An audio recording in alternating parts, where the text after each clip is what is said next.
Now, but the main thing I want to start people off on is just an abdominal relaxing breath, which also activates the release of endorphins, melatonin, and serotonin. After the first session, this is my induction. So I want you to keep that in mind. And all I'm going to do is, and you've already started, as we spoke about before. Look at that. They've already given you my hand, and you've not even started. Okay. So put your non-dominant hand. I love this from a Dr. Gurkovich. And I loved it as well. I just kind of stole it for myself to make a few changes in it. So, but I give him credit. Go ahead now, and if those of you who want to follow along want to, can. This is also, by the way, demonstrated on the YouTube, because I send this out as pre-course instruction for my students. Did you get this? Because we just redid it. Where now I have somebody do it. Okay. First thing, non-dominant hand on your abdomen. I don't talk to them about taking a breath. I say, what I would like for you to do now is to use your abdomen to push out your hand. I used to say blow up a balloon in your belly, but then that blow up with Afghanistan and all those places kind of got out of place. Okay. So you push it out, and then hold it, and then let it out. Now I used to say out for 1, 2, 3. I quit doing that because I did 2 of them different. I got all these things. Well, you said 3 on that one. You said 4 on it. What do you want? I want you to just do what comes naturally. So out, push your abdomen out, hold, hold, hold, and now let it out. Now we're going to add something. This time, as you're pushing your abdomen out, I want you to squeeze your thumb and finger together of your dominant hand. So it would be squeeze, as you push out, hold, hold, squeeze, and then as you're letting that breath out, make a little whisk sound with your lips, so it'll be, and open your fingers, releasing all the stress, anxiety, and tension. That's a kinesthetic touch. And you've got an auditory trigger also, letting it out. Auditory, and guess what? It's also kinesthetic because you can feel the air coming out. But now here's the key. Normal breath. How would you take a normal relaxing breath? Just what you would normally do or what you would tell your clients to do. Do it. That's what I wanted to see. That's what most people do. How many of you say, okay, take a big deep breath and relax, and you'll see this.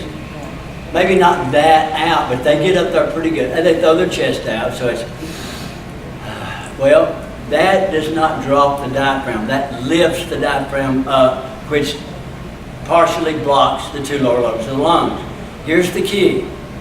The 2 lower lobes of the lungs have a lot more blood vessels, have a lot more air sacs than the upper lobes. So if we drop them down and get more air with oxygen into the 2 lower lobes, we're automatically going to get a lot more oxygen out into the system, into the cells, individual cells. When we hold our breath, we're getting a gas exchange.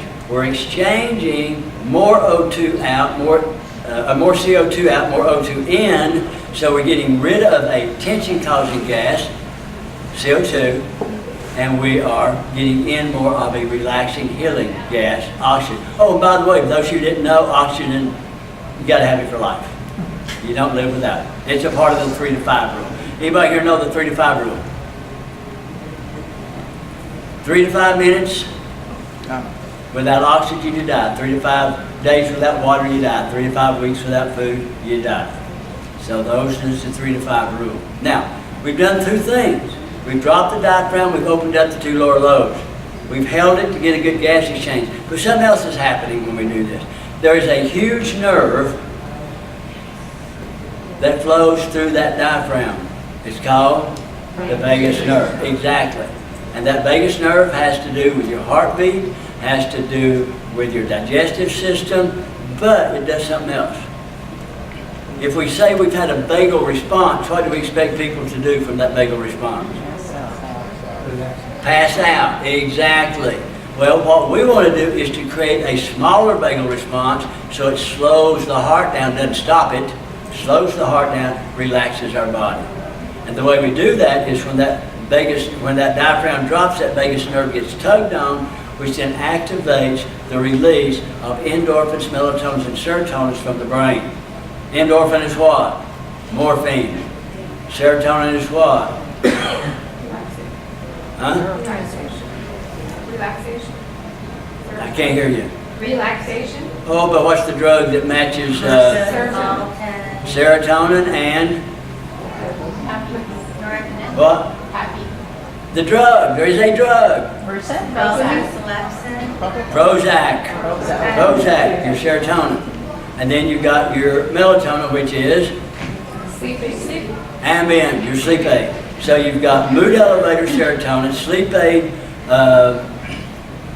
melatonin, and then you've got pain aid is in endorphin, which is your morphine-like drug. However, all three of those are classified as pain killers. So all three of those are going to help in the pain process. So that's one of the main things I want you to look at.